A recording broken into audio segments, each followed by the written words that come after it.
भारत के आपराधिक इतिहास में कुछ मामले ऐसे होते हैं जो केवल अपराध नहीं होते बल्कि समाज, रिश्तों और नैतिकता पर गहरे सवाल खड़े कर देते हैं। सीना बोरा मर्डर केस भी ऐसा ही एक मामला है। यह केस सिर्फ एक हत्या की कहानी नहीं है, बल्कि यह झूठ, लालच, पहचान छुपाने और रिश्तों के टूटने की भयावह दास्तान है। यह मामला इसलिए भी चौंकाने वाला रहा क्योंकि इसमें आरोपी कोई आम व्यक्ति नहीं, बल्कि देश के मीडिया जगत से जुड़ा एक जाना पहचाना नाम था, इंद्राणी मुखर्जी। सीना बोरा एक पढ़ी लिखी, महत्वाकांक्षी और आत्मनिर्भर लड़की थी। वह मुंबई में रहती थी और पढ़ाई के साथ साथ अपने करियर को लेकर गंभीर थी। बाहर से देखने पर उसकी जिंदगी सामान्य लगती थी, लेकिन उसके जीवन से जुड़ा एक बड़ा सच दुनिया से छुपाया गया था। जिस महिला को सीना अपनी बहन मानती थी, वह महिला वास्तविक रूप से उसकी माँ थी। यह माँ थी इंद्राणी मुखर्जी। इंद्राणी मुखर्जी का जीवन कई परतों में छिपा हुआ था। वह मीडिया इंडस्ट्री में एक सफल और प्रभावशाली महिला के रूप में जानी जाती थी। उनकी सामाजिक हैसियत, रहन सहन और पहचान काफी ऊंची थी, लेकिन इंद्राणी मुखर्जी का अतीत इससे काफी अलग था। इस कहानी का इतिहास पश्चिम बंगाल के कोलकाता से शुरू होता है।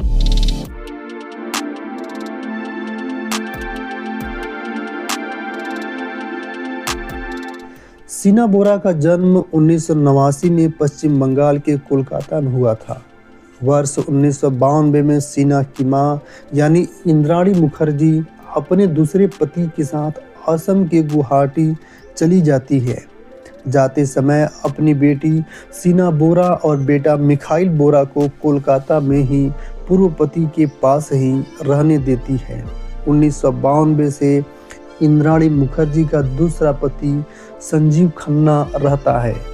इसी बीच इंद्राणी मुखर्जी को एक और बेटी का जन्म होता है, जिसका नाम विधि खन्ना होता है और बताया जाता है कि विधि खन्ना इंद्राणी मुखर्जी के तीसरे पति पीटर से जन्मी बेटी थी। बेटी विधि खन्ना को लेकर इंद्राणी और संजीव खन्ना के बीच विवाद हो गया और मामले को न्यायालय के समक्ष ले जाया गया और न्यायालय से इंद्राणी मुखर्जी को विधि खन्ना की बेटी की पालन पोषण का अधिकार प्राप्त होता है और दोनों इंग्लैंड चले जाते हैं। वर्ष 2002 में इंद्राणी और पीटर की शादी होने के बाद पीटर विधि खन्ना को कानूनी रूप से गोद ले लेता है। इस समय तक इंद्राणी मुखर्जी के 3 संतानें हो चुके थे। पहला बेटी सीना बोरा, दूसरा बेटा मिखाइल बोरा और तीसरा बेटी विधि खन्ना। इंग्लैंड से लौटने के बाद इंद्राणी मुखर्जी और पीटर मुंबई में रहते हैं और इसी बीच 2006 में इंद्राणी मुखर्जी की पहली बेटी सीना बोरा, जो कोलकाता में थी, वह एक पत्रिका के माध्यम से उसकी मां यानी इंद्राणी का पता होने पर वह भी मुंबई चली गई और वहां पर पीटर से मुलाकात में इंद्राणी मुखर्जी सीना बोरा को अपनी बेटी नहीं बहन बताकर साथ रख लिए और पीटर मुखर्जी ने सीना बोरा को पढ़ाते लिखाते हैं। कॉलेज की पढ़ाई के बाद 2009 में रिलायंस में नौकरी मिल जाती है। जून 2011 में वह मुंबई मेट्रो 1 में सहायक प्रबंधन की नौकरी करती है। मुंबई में रहने के दौरान ही सीना बोरा और राहुल मुखर्जी, जो कि पीटर मुखर्जी का पूर्व पत्नी से जन्मा संतान था, दोनों दोस्त के रूप में साल 2009 से 12 तक साथ रहते हैं और वहां सभी सीना बोरा को इंद्राणी मुखर्जी की बहन के रूप में ही जानते थे। अचानक 24 अप्रैल 2012 को सीना बोरा के मोबाइल से इंद्राणी मुखर्जी ने राहुल मुखर्जी को मैसेज किया। उस मैसेज में था कि सीना बोरा उच्च शिक्षा के लिए अमेरिका चली गई है और मैसेज में ही दोनों के बीच रिश्ता को तोड़ने की भी बात करती है। इसके बाद लापता होने की जानकारी नहीं दी गई और सीना बोरा 24 अप्रैल 2012 के बाद कभी नहीं दिखी। सीना बोरा की हत्या हो चुकी थी। दरअसल इंद्राणी मुखर्जी सीना बोरा और राहुल के बीच बढ़ती नज़दीकियों और फ्लैट दिलाने में हुई हल्की विवाद के कारण इस कदर खफा थी कि वह सीना बोरा को ही रास्ते से हटाने का प्लान बनाने लगी। इंद्राणी मुखर्जी पहले सीना बोरा को मारने के लिए 2 देसी कट्टे की एक पार्सल मंगवाती है और उसी कट्टे से सीना बोरा को मारना चाहती थी। लेकिन जब उसको लगा कि कट्टे से हत्या होगी तो सभी लोग जान जाएंगे और उसके साक्ष्य छुपाना आसान नहीं होगा, तो इंद्राणी मुखर्जी ने इस प्लान को कैंसिल कर दिया और अपने दूसरे प्लान के बारे में पूरी तैयारी करने लगी। और दूसरे प्लान के तहत वह उसे एक शोरूम में साड़ी खरीदने के बहाने से बुलाती है। साथ में उसका पति और ड्राइवर और सीना बोरा होती है। गाड़ी भाड़े पर मंगाया जाता है और गाड़ी चलाने के लिए उसका ही ड्राइवर होता है और आगे की सीट पर उसका पति संजीव खन्ना होता है और पीछे की सीट पर सीना बोरा और उसकी मां इंद्राणी मुखर्जी होती है। आपको स्पष्ट कर दूं कि तब तक सभी लोग सीना बोरा को उसकी बेटी नहीं बहन के रूप में जानते थे। साथ होती है और साड़ी के शोरूम की तरफ जाते हैं। रास्ते में ही इंद्राणी मुखर्जी पीछे ही बैठी उसकी बेटी सीना बोरा की गला दबाना शुरू कर देती है और कुछ ही समय में उसकी हत्या हो जाती है। उसके बाद भी सीना को गाड़ी में ही छोड़कर इंद्राणी शोरूम में जाती है और जल्द ही बिना साड़ी लिए वापस आ जाती है और वापस आकर सभी फिर से गाड़ी में बैठते हैं और घर की ओर जाने लगते हैं। वापस होते समय एक बैग मंगाते हैं। नया बैग था जिसमें सीना बोरा के शव को रखा जाता है और तब तक अंधेरा हो रहा था। इंद्राणी मुखर्जी, उसका ड्राइवर और उसके पति ने योजना बनाई और उसके शव को रात भर के लिए रख दिए। इंद्राणी मुखर्जी की पूरी प्लानिंग के तहत पूरे घटनाक्रम को अंजाम दिया जा रहा था। इंद्राणी मुखर्जी ने पहले ही से 3 जोड़ी शू भी मंगा रखा था और लाश को कहां फेंकना है इसकी भी तलाश कर ली थी। दरअसल घटना के 3 दिन पूर्व ही इंद्राणी मुखर्जी ने लाश को ठिकाने लगाने के लिए जंगल की तरफ जाकर देखा था कि लोकेशन ठीक है और ठीक उसी प्लानिंग के तहत दूसरे दिन फिर से सभी लोग एकत्र होते हैं और लाश को ठिकाने लगाने की प्लानिंग को अंजाम देने के लिए चल दिए।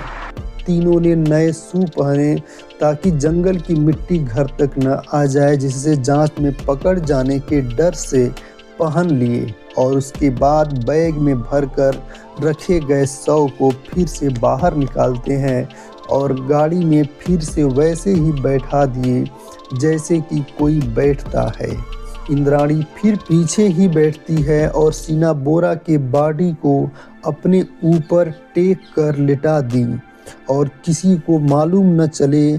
बाकायदा उसे लिपस्टिक लगाई जाती है और उसके बाल को ठीक से बनाया जाता है और उसके ऊपर परफ्यूम भी छिड़का जाता है ताकि किसी को डाउट न हो सके कि इसके अंदर एक लाश है। ड्राइवर, उसका पति और इंद्राणी मुखर्जी शव को गाड़ी में डालते हैं। इस तरीके की पूरा व्यवस्था को करते हैं और उसके बाद ठिकाने लगाने के लिए रास्ते में चल देते हैं। जाते समय रास्ते में ही एक पेट्रोल पंप पर रुक करके वहां से 10 लीटर पेट्रोल लिया जाता है और इसके बाद सीधे जंगल की तरफ चले गए।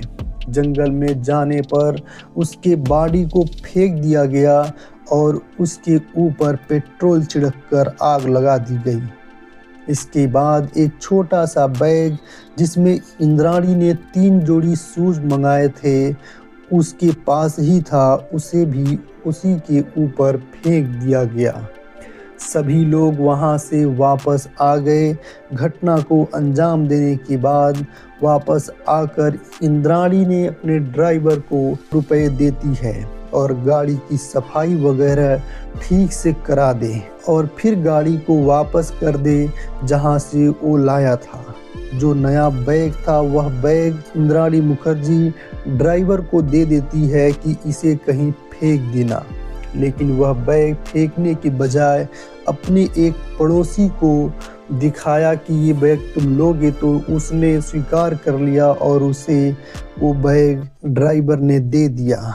इस घटना के पहले ही एक पार्सल जो मंगाई थी इंद्राणी मुखर्जी ने, वो पार्सल गाड़ी की डिग्गी में पहले से ही था। उस पार्सल को भी ड्राइवर को ही इंद्राणी मुखर्जी ने दे दिया और फिर वहां से दोनों संजीव खन्ना और इंद्राणी मुखर्जी कोलकाता की फ्लाइट पकड़कर कोलकाता चले गए और फिर उसके बाद अमेरिका चले गए। ड्राइवर ने बैग को अपने पड़ोसी को तो दे दिया, लेकिन कुछ दिन बाद जब वह पार्सल खोला तो सन्न रह गया। उसमें एक देसी कट्टे के साथ ही कई जिंदा कारतूस थे। अब ड्राइवर को उसी देसी कट्टे को ठिकाने लगाने के लिए टेंशन होने लगी। चूंकि जो पार्सल उसे इंद्राणी मुखर्जी दी थी वह तो अब अमेरिका जा चुकी थी, लेकिन जाने से पहले ड्राइवर को भी इंद्राणी मुखर्जी धमकी देती है कि पूरी बात को छुपा कर ही रखना, नहीं तो उसका भी अंजाम वही होगा जो सीना बोरा के साथ हुआ है। लेकिन देसी कट्टे को ठिकाने लगाने के लिए वह समुद्र के किनारे स्थित एक जंगल को चुना और वहां जाकर के कट्टे को फेंकने की कोशिश करने लगा। तभी वह पुलिसकर्मी को देखकर काफी घबराया हुआ मालूम लग रहा था और पुलिस को आशंका होने पर उसकी तलाशी ली और उसे जिंदा कारतूस और एक देसी कट्टे के साथ गिरफ्तार कर लिया। पूछताछ में पूरे घटनाक्रम को पुलिस को बताया गया। मोबाइल के मैसेज के बाद राहुल इंद्राणी मुखर्जी से सीना बोरा के बारे में और जानकारी जानने की कोशिश की, लेकिन वह उसे कोई भी बात बताने से इनकार कर देती। तब राहुल मुखर्जी सीना बोरा के लापता होने की सूचना मुंबई के ही ओरली पुलिस थाना में दिया, लेकिन ओरली थाने में उसकी एफआईआर दर्ज नहीं होती है, क्योंकि बोरली थाना उसके निवास स्थान के क्षेत्राधिकार में नहीं आता है कहकर पुलिस लौटा देती है। साथियों, इस देश में हुए हर बड़े केस में पुलिस क्षेत्राधिकार की बात कहकर अक्सर टालमटोल कर केस में देरी करती रही। शायद इसके कारण ही अब 0 एफआईआर दर्ज करने की व्यवस्था बनाई गई है कि किसी भी मामले की सूचना प्राप्त होने के बाद पुलिस तुरंत मामले को दर्ज कर तफ्तीश शुरू कर देती है। तो आपको जब कभी भी ऐसी जरूरत पड़े, कहीं भी किसी भी थाने में जाकर अपनी 0 एफआईआर दर्ज करवा सकते हैं। राहुल मुखर्जी की एफआईआर बोरली थाने में दर्ज नहीं किया जाता है क्योंकि सीना बोरा अंधेरी की रहने वाली थी। राहुल अंधेरी थाने में भी प्रकरण को दर्ज कराने जाता है और पुलिस को सारी बातें बताता है, लेकिन पुलिस सीना के लापता होने की एफआईआर दर्ज नहीं करती है। उस समय सीना बोरा लगभग 24 साल की हो चुकी थी। हैरान व परेशान राहुल फिर से इंद्राणी मुखर्जी के पास जाता है और सीना बोरा के बारे में पूछता है कि वह कैसे अमेरिका जा सकती है, जबकि उसका पासपोर्ट तो कस्टडी में है। इसके बाद इंद्राणी मुखर्जी राहुल को बताती है कि वह नया पासपोर्ट बनवाई है और उस नए पासपोर्ट से वह अमेरिका चली गई। राहुल काफ़ी परेशान हो चुका था। पुलिस एफआईआर दर्ज नहीं की और इंद्राणी उसे बरगला रही थी, लिहाजा वह अपने पैतृक घर देहरादून चला जाता है। मुंबई में रहने के दौरान राहुल के बार बार पुलिस स्टेशन जाकर सीना बोरा के बारे में पूछताछ करने पर पुलिस इंद्राणी मुखर्जी के घर पर जाती है और पूछती है, तो इंद्राणी मुखर्जी पुलिस से भी बताती है कि वह अमेरिका गई है। वह नहीं चाहती कि राहुल से बात करे, इसलिए राहुल को बिना बताए गई है, क्योंकि राहुल उसे बहुत परेशान करता है। इसके बाद न पुलिस अधिक पूछताछ की और न राहुल ही दबाव बना पाया। बावजूद भी 24 अप्रैल 2012 को हुई शीना बोरा की हत्या के एक महीने बाद 23 मई 2012 को ही उसका शव बरामद कर लिया गया था। उस वक्त उसके शव को सबसे पहले 34 साल के गणेश धेने ने देखा था। मंडप की सजावट का काम करने वाला गणेश पुलिस पाटिल भी था, जिसे पुलिस मित्र भी कह सकते हैं। इस मित्रता के तहत उसे अपने गांव हेटामेन और आसपास के इलाकों में होने वाली घटनाओं पर नजर रखनी होती थी। 23 मई 2012 को गणेश धेने पेड़ से अपने गांव लौट रहा था। पेड़ में वह शादी में मंडप की सजावट के लिए गया था। गणेश धेने के मुताबिक वह अपने टेम्पो में लौट रहा था कि रास्ते में उसे बड़ी जोर से पेशाब लगती है और वह गागोड़े खुर्द के जंगल में अपने टेम्पो को रोका। पेशाब करने के बाद गणेश धेने ने पास ही जमीन पर गिरे कुछ आमों को उठाना शुरू कर दिया। आम उठाते उठाते वह जंगल के थोड़ा अंदर चला गया। वहां अचानक उसे दुर्गंध आने लगी। जब उसने उस दुर्गंध का पीछा किया तो देखा कि एक कंकाल ढलान पर पड़ा हुआ है। उससे ही दुर्गंध आ रही है। कोई मांस नहीं था, केवल कंकाल ही रह गया था। उसने बैग के कुछ फटे हुए हिस्से भी वहां पर देखे। बाद में पता चला कि यह वही बैग था जिसे शीना बोरा के जलती लाश पर फेंका गया था। यह बैग पूरी तरह जला नहीं था। गणेश ने स्थानीय पुलिस चौकी को फोन किया, जहां से आगे पेड़ पुलिस स्टेशन को फोन किया गया। उसके बाद एक पुलिस इंस्पेक्टर, एक सहायक पुलिस इंस्पेक्टर और 3 और पुलिसकर्मी उस स्थान पर पहुंचे जहां गणेश इंतजार कर रहा था। पुलिस की टीम के पहुंचते ही उसने शव की ओर इशारा किया। उसके बाद पुलिस ने स्थानीय डॉक्टर को बुलाया, जो कि प्रक्रिया का हिस्सा होता है।